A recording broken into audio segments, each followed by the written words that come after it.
Evangelho de Lucas, capítulo 7, vamos ler do verso 11 ao verso 17. Logo depois, Jesus foi a uma cidade chamada Naim, e com ele iam os seus discípulos e uma grande multidão. Ao se aproximar da porta da cidade, estava saindo o enterro do filho único de uma viúva, e uma grande multidão da cidade estava com ela. Ao vê-la, o Senhor se compadeceu dela e disse: não chore. Depois aproximou-se e tocou no caixão, e os que o carregavam pararam. Jesus disse: jovem, eu lhe digo, levante-se. O jovem sentou-se e começou a conversar, e Jesus o entregou à sua mãe. Todos ficaram cheios de temor e louvavam a Deus. Um grande profeta se levantou entre nós, diziam eles. Deus interveio em favor do seu povo. E essas notícias sobre Jesus espalharam-se por toda a Judeia e as regiões circunvizinhas. Amém, queridos? O texto de Lucas nos apresenta a esperança diante da morte. A morte tem visitado muitas famílias, muitos lares nesses últimos praticamente 2 anos. Quantos de nós choramos, lamentamos, padecemos com a perca de entes queridos, amigos, colegas, familiares? A perca mais próxima que eu tive foi de um primo, que morava na cidade de Mangueirinha, um jovem, faleceu por complicações, da Covid. Muita gente perdeu a vida. A morte esteve e ainda está presente. Ainda não acabou a pandemia. Temos que ainda tomar os cuidados. Precisamos ainda, nos cuidar e cuidar aqueles que estão ao nosso redor, porque a morte sempre é um companheiro indesejado que está nos rondando.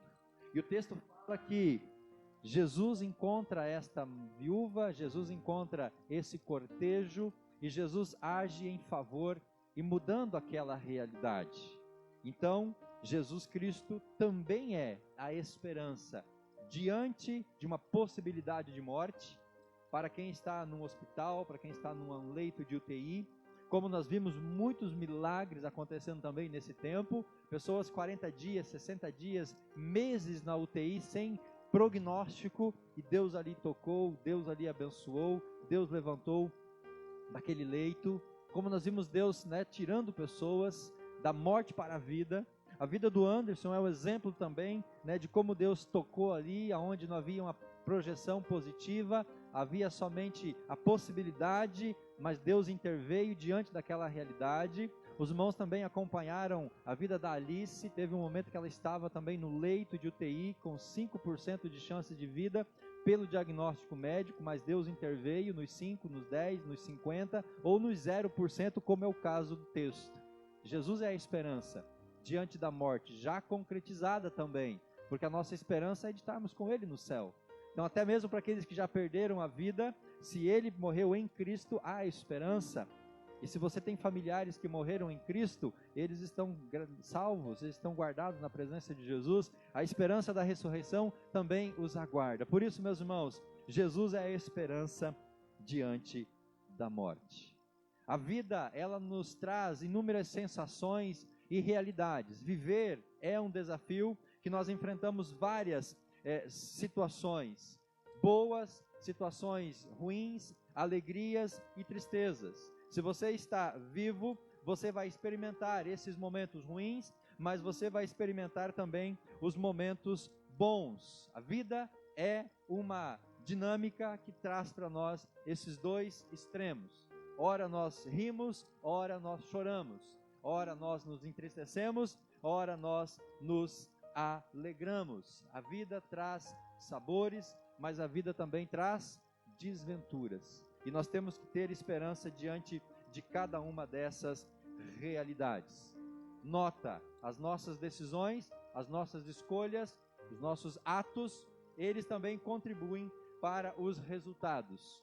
Se nós escolhemos andar com Jesus, caminhar com Jesus, servir a Jesus, vamos colher frutos desse andar com Deus. Se nós escolhemos andar longe de Jesus, afastado dele, nós vamos colher também os frutos disso. Então, as alegrias da vida ou as desventuras da vida podem estar relacionadas também com nossas escolhas e com nossas decisões, como você vai ler depois no testemunho do Oséias. E como ele deu testemunho aqui no domingo passado, que não foi por falta de conselhos que ele foi parar aonde ele foi parar. Então as nossas escolhas também podem afetar se nós vamos ter uma vida boa, uma vida abençoada, uma vida de alegria, ou se nós vamos enfrentar a dor, a tristeza e o sofrimento. Que possamos escolher o caminho da felicidade. O texto diz, meus irmãos, voltando nossos olhos para a palavra de Deus, no verso número 11, que logo depois, Jesus foi para uma cidade chamada Naim. E eu fui pesquisar o significado desta palavra, Naim. E é como é interessante nós entendermos esse significado da palavra Naim. A palavra Naim significa formosura. Pode também significar pasto. Naim aponta para habitação de pastor. Naim significa morada, lugar de refúgio e provisão. Esse é o sentido de Naim, e tudo isso aponta para esperança. Naim, diante de todos esses significados, traz para nós uma mensagem de esperança. Mas nós não vemos essa mulher, esta viúva, vivendo o significado desta palavra da cidade na qual ela vivia. Ela vivia na cidade da esperança, mas ela vivia agora sem esperança, porque ela havia perdido o seu filho. Esta viúva não estava desfrutando daquele ambiente que ela poderia então desfrutar se ela estivesse andando com o Senhor Jesus Cristo. Pelo contrário, ela enfrentava dor, ela enfrentava tristeza, ela enfrentava sofrimento. O texto diz que ela saía da cidade para enterrar o seu filho único. Você pode se colocar no lugar dessa mulher, viúva, mãe de um único filho, agora deixando a cidade para sepultar o seu filho querido. E é a partir dessa história, desse relato, que nós podemos, irmãos, tirar 4 lições importantes para a nossa vida diante desse tema de esperança, diante dessa necessidade de nós estarmos focados na presença do Senhor Jesus Cristo. E a primeira lição que nós aprendemos está registrada no verso 11 e no verso 12. O detalhe que chama a atenção no verso 11 e no verso 12 são as multidões. No verso 11 diz que Jesus saiu e foi para uma cidade chamada Naim, e com ele iam os seus discípulos e, a minha Bíblia diz, uma grande multidão. Então essa é a primeira multidão que acompanhava Jesus. Mas no verso 12, olha o que o texto diz. Ao se aproximar da porta da cidade, estava saindo o enterro, diz o texto, do filho único. Então guarde essas palavras: filho único de uma viúva. E uma grande multidão da cidade estava com ela. Então a Bíblia traz para nós, meus irmãos, 2 multidões. Uma que acompanhava Jesus, a qual nós podemos chamar de cortejo da esperança, né? A caravana da vida, a caravana da alegria, porque quem anda com Jesus, quem está com Jesus, nós pressupomos que está alegre, que está feliz, que está jubilando. Então nós vemos essa multidão entrando na cidade em júbilo, em alegria, glorificando o nome do Senhor, andando na presença de Jesus, porque é isso que Jesus faz nas nossas vidas. Mas em contrapartida, nós vemos que em outra direção havia uma outra multidão, e a essa nós podemos chamar do cortejo da morte, a multidão da desesperança, a multidão da derrota, porque eles estavam saindo para sepultar. E ninguém vai para o cemitério soltando foguete, ou se alegrando, ou cantando. Normalmente as pessoas vão ao cemitério chorando, tristes. E esse é o cenário dessa segunda multidão, ela sai da cidade para sepultar aquele jovem, o que acompanhava essa multidão, muito provavelmente era a tristeza, era o desespero, era o choro, era o pesar. Então essas duas multidões em direções contrárias, a multidão da vida, da alegria, da esperança, né, liderada por Jesus a entrar na cidade de Naim. A multidão da morte, do desespero, liderada por esse caixão, agora saindo da cidade em direção ao cemitério. Mas quando essas duas multidões se encontram, meus irmãos, é aí que está a mudança e a transformação. Porque quando essas duas multidões se encontram, qual que prevalece sobre qual? A Bíblia diz que a multidão da esperança prevaleceu sobre a multidão da morte e da derrota. Porque Jesus ressuscitou o filho daquela mulher, Jesus trouxe a esperança de novo para aquela mulher, Jesus interrompe aquele cortejo da derrota, e agora então, com o jovem ressuscitado, devolvido para sua mãe, aquela multidão retorna junto com Jesus, e agora há apenas uma multidão, a multidão da vitória, a multidão da vida, a multidão da esperança, que está entrando para a cidade de Naim, entrando para o lugar de pasto, para o lugar de provisão, para o lugar de bênção, para o lugar de graça, e é isso que Jesus fez, e é isso que Ele pode fazer nas nossas vidas, amém? Quando a multidão da esperança encontra a multidão da derrota, Jesus vence e Ele traz para nós a alegria. Essa é a primeira mensagem que nós aprendemos deste texto. E como é importante então, nós escolhermos a multidão certa. Como é importante nós estarmos andando na multidão certa e melhor adequada. Haviam pessoas na multidão da esperança, da vitória, e pessoas na multidão da derrota e da desgraça. Em qual das duas direções, ou simbolicamente em qual das duas multidões eu e você estamos caminhando? Em qual das duas nós estamos locados? Com qual das duas nós nos identificamos? Nós estamos andando naquela multidão vitoriosa, na multidão da alegria, na multidão da satisfação, que é liderada por Jesus? Ou nós estamos andando na multidão da tristeza, do pecado, do afastamento de Deus, para longe da provisão, para longe do sustento, para longe do pasto, para longe da eterna graça, que é simbolizada por essa multidão que sai da cidade? O cortejo da vitória, a multidão da esperança, triunfa sobre o cortejo da morte, e agora o choro, a tristeza, o pesar dão lugar à alegria, amém? Como é bom nós podemos ter essa mudança e essa transformação, e é por isso que você precisa escolher, nesta noite, andar junto com Jesus, caminhar com Jesus, estar com Jesus, como Pedro e João, lá no livro de Atos. Eles tinham marcas, eles tinham características, eles tinham qualidades, porque eles estavam andando com Jesus. Essa multidão que acompanhava Jesus também era marcada por essas características. E quando você escolhe andar com Jesus, você vai estar na multidão certa e você vai ser abençoado pelo Senhor. A segunda característica do texto, a segunda mensagem, nós encontramos no verso 13.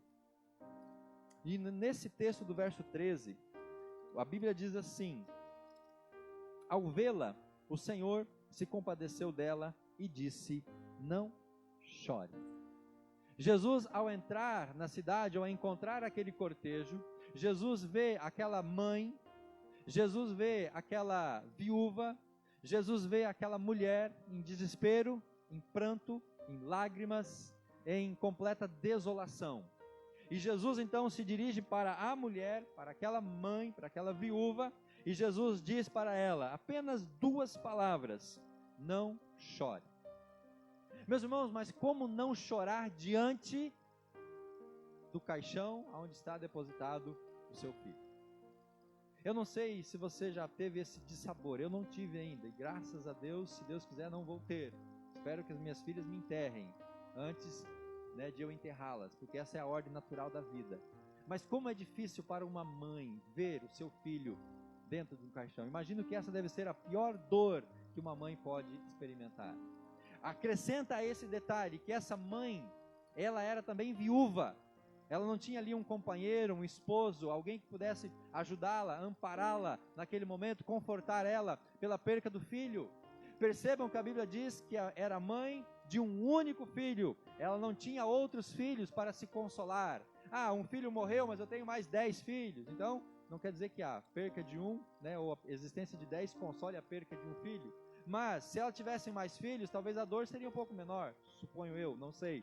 O fato é que ela não tinha esposo, ela era viúva, ela não tinha mais nenhum filho, era filho único. Agora, então, aquela mulher não tinha nenhuma esperança, não tinha nada onde ela pudesse se apegar e se agarrar. Você consegue imaginar o sofrimento daquela mulher? Já havia sofrido a dor de sepultar o marido, já havia sofrido a dor de, como viúva, ter que batalhar para o seu próprio sustento. Agora ela enfrenta a dor de sepultar o último e único filho. Agora ela vai poder, ou melhor, ela vai ter que experimentar a dor da solidão, da tristeza. Meus irmãos, diante desse cenário, Jesus diz apenas essas duas palavras: mãe, mulher, viúva, não chore. Nós sabemos, irmãos, que palavras somente não são suficientes para consolar e para confortar. Quando a gente perde alguém querido, as palavras não são o melhor remédio e nunca vão ser. Mas Jesus volta primeiro para essa dor mais profunda dessa mãe. Depois ele vai fazer ainda mais uma ação, mais um milagre, vai ressuscitar o menino. Mas agora, nesse primeiro momento, Jesus leva uma palavra de esperança para o coração daquela mulher. E essas duas palavras foram suficientes. Não chore. Mas antes o texto diz que Jesus se compadeceu dela, dessa situação. Uma mulher viúva, mãe de um único filho, tendo que sair e sepultar agora aquele filho que lhe dera alegria, aquele filho que lhe dera satisfação, aquele filho que a fez sorrir, agora é o motivo da sua tristeza. 4 grandes percas na vida dessa mulher. Perdeu o marido, estava perdendo o seu único filho, uma mulher que não tinha sustento, e agora ela vai ter que enfrentar a dor do desespero, a dor da solidão, mágoas e feridas, que com certeza lhe fariam muito mal ao seu coração. Agora ela vai chorar, ela vai sofrer sozinha, porque não tem mais ninguém para estar com ela, para consolá-la, para confortá-la. Mas Jesus, prevendo esse cenário de tristeza, de caos, de desesperança, Jesus intervém e dá para ela uma palavra de consolo: não chore. Agora então, no verso 14, no verso 15, Jesus vai completar esta obra, porque, como eu já disse, irmãos, apenas palavras não são suficientes. Jesus vai além. Verso 14: depois aproximou-se e tocou no caixão. Talvez na sua Bíblia, se ela for uma Bíblia mais antiga, tenha dito aí, tocou o esquife. Esquife nada mais é que uma palavra, né, para caixão, não é nenhum instrumento musical. Nós não vamos ter esquife na nossa banda, tá, queridos? Ninguém vai tocar o esquife, tá? Assim como o Danal também nunca vai soltar o cabo, né? Esquife era o caixão. Jesus chegou, aproximou-se e tocou no caixão. Irmãos, tocar no caixão era algo que ninguém queria fazer, porque no caixão estava um defunto, e na lei dos judeus, tocar em pessoas mortas tornava aquele que tocava impuro. Mas Jesus não estava preocupado se ele tornaria-se cerimonialmente impuro aos olhos dos judeus. Jesus estava mais preocupado em tocar aquele caixão e devolver a vida para onde havia ali até então a morte. Então Jesus primeiro dá uma palavra para a mulher: não chore, fique tranquila. E agora então ele vai para a gênese da questão. E essa é a terceira lição: o renovo de esperança ao Jesus tocar o problema. Se você e eu temos um problema, temos uma dificuldade, temos alguma realidade, irmãos, é imprescindível deixar Jesus tocar a raiz do problema. Sabe por que muitas pessoas não conseguem libertação, não conseguem uma nova vida, não conseguem sair de algumas situações que estão vivendo? Porque elas não permitem Jesus tocar no problema, na raiz do problema. As pessoas permitem Jesus se acercar, mas não tocar na raiz, naquilo que é a fonte. Qual era a fonte do choro daquela mãe? Qual era a fonte da dor, da tristeza? A fonte era ali, o filho sobre o caixão. Então não bastava Jesus lançar as palavras, ele tinha que resolver o problema realmente. E para isso ele precisava tomar essa atitude. Ele toca o caixão, diz o verso número 14. Os que carregavam pararam imediatamente. Jesus agora então vai falar com o morto. Irmãos, olha que absurdo. Essa semana estava rolando na internet um vídeo de um presidente de um país conversando com um burro, com um jumento. Jesus conversa com um morto, é pior ainda, né? Conversar com os animais é tranquilo, a gente conversa com as plantas, né? As mulheres conversam com as orquídeas, normal isso, né? Conversamos com os gatos, com os cachorros, né? Com os animais, lá na fazenda, na chácara. Mas falar com o morto, queridos, Jesus fala com aquele morto, porque ele é Deus. Então ele toca no caixão e a palavra agora não é mais para a mãe que chorava, agora a palavra é para o jovem. Então Jesus disse: jovem, eu te digo, levante-se. E eu lembro de Lázaro, quando Jesus chega lá e Lázaro já estava enterrado há 4 dias, Marta e Maria chorando, toda aquela comoção. Jesus chega diante do túmulo e Jesus fala: Lázaro, venha para fora. Jesus fala com o morto 2 vezes. Mas por que ele fala com o jovem? Na verdade, ele lança aqui uma palavra de vida. Lembram de Ezequiel 37 da semana passada? Profetiza sobre os ossos. Ezequiel profetizou e os ossos tornaram-se um exército, vivos, ressuscitaram, viveram. Jesus agora lança a palavra sobre aquele jovem que estava morto. Jesus diz: jovem, eu lhe digo, levante-se. Você já viu algum defunto levantado do caixão? Só nas pegadinhas da televisão, né? Mas Jesus faz esse milagre, levante-se. E o jovem, no verso 15, sentou-se e começou a conversar. E Jesus o entregou à sua mãe. Agora sim, o problema foi resolvido. Agora a fonte do choro foi estancada. Agora a tristeza já não tem mais motivo, porque aquilo que era o motivo, agora não é mais. O jovem que antes estava no caixão morto, agora está vivo. A mãe que antes chorava sozinha, agora abraça novamente o seu filho vivo. Eu lembro de uma viúva que, na época do profeta Eliseu, também perdeu o seu filho. E ela pega aquele filho morto, leva para o quarto de Eliseu e deposita o filho morto sobre a cama de Eliseu. E ela sai do quarto, diz o texto, ela fecha a porta. E ela vai então em busca do profeta. Ela leva o seu problema e deixa para que o homem de Deus resolvesse o problema. Ela fecha a porta, ou seja, ela não vai mais se preocupar com aquele problema que não é mais dela, ela já entregou para Deus. E quando nós queremos resolver algum problema na nossa vida, nós precisamos entregar esses problemas para Deus e deixar nas mãos de Deus. Jesus toca no caixão, Jesus fala: jovem, levante-se. O jovem se levantou, ele ressuscitou, meus irmãos, é isso que o texto está dizendo. Ele ressuscitou, começou a conversar, da mesma forma que a filha de Jairo levantou sobre a cama e pediu comida, ela estava com fome. O jovem começa a conversar, ele volta à vida, não era um fantasma, não era uma alucinação, era real o que aconteceu. E agora então Jesus pega o jovem e entrega ele novamente para sua mãe.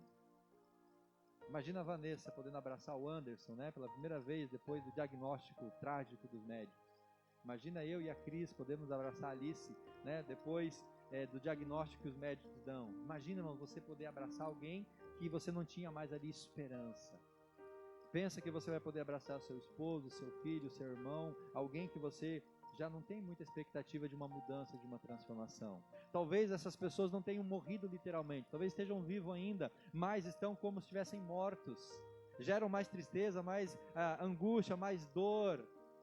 Imagina Jesus tocando nessas vidas, Jesus restaurando essas vidas, transformando e agora entregando essas vidas novamente.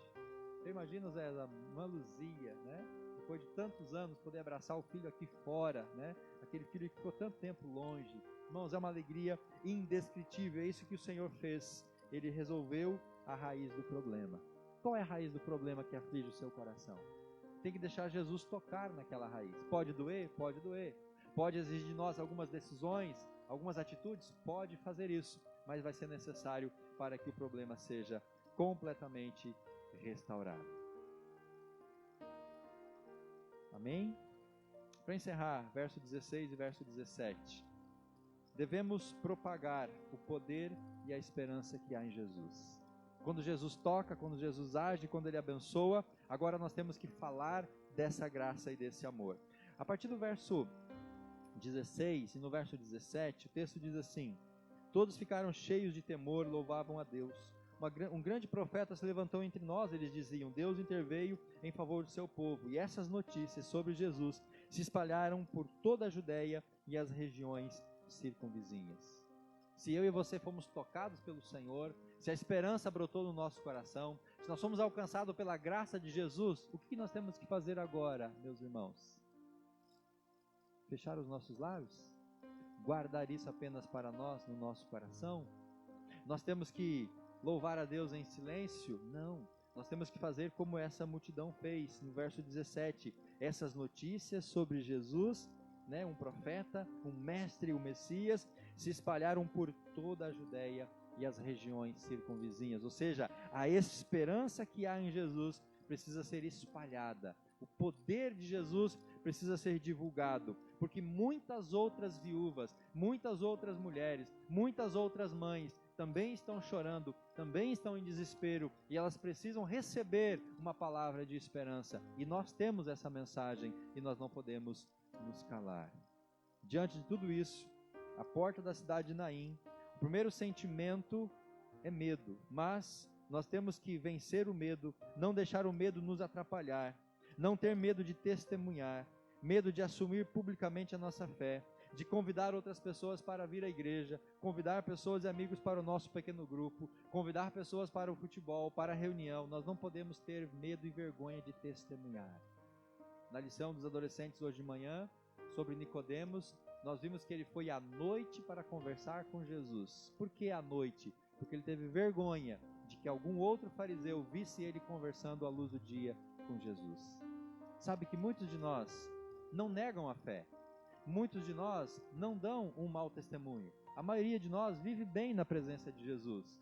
O que nós precisamos, irmãos, dar um passo além disso, é sermos mais ousados, mais corajosos. E assim como essa multidão, não reter essa bênção. Essa notícia precisa se espalhar. Essa notícia que Jesus leva a esperança precisa chegar a todos os corações, porque nós somos propagadores dessa esperança. O medo deu lugar ao louvor, à adoração, passaram a glorificar a Deus. A alegria tomou o coração daquelas pessoas, e o poder de Deus que eles haviam presenciado, agora eles divulgaram esse poder para todas aquelas regiões vizinhas. Não demorou então para que esse testemunho chegasse em todos os lugares. Se Jesus é a única esperança, nós precisamos propagar essa esperança. Quantas vezes nós guardamos no coração aquilo que era para a gente propagar a outros para a glória de Deus? Devemos ter coragem, irmãos, de testemunhar do amor de Jesus e da graça dele. Amém? Você pode ficar de pé? Em nome do Senhor Jesus.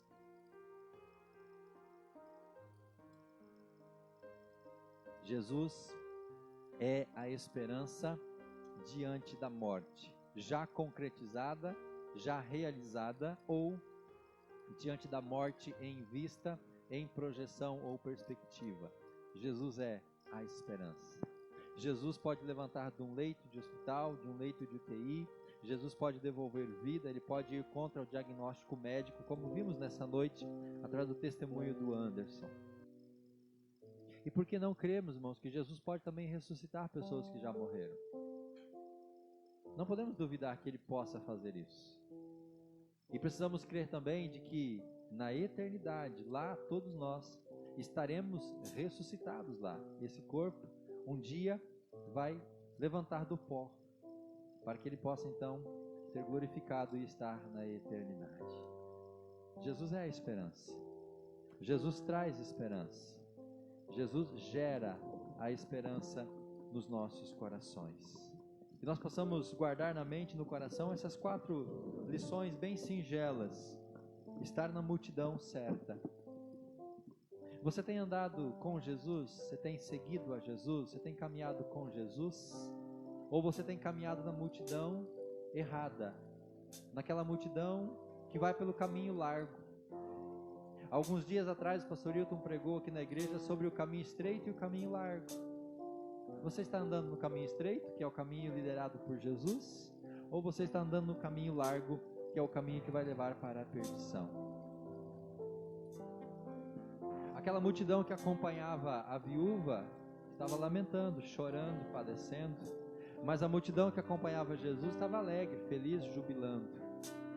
O que nós queremos para a nossa vida, meus irmãos? Alegria, júbilo, louvor, adoração ou tristeza, lamento, dor?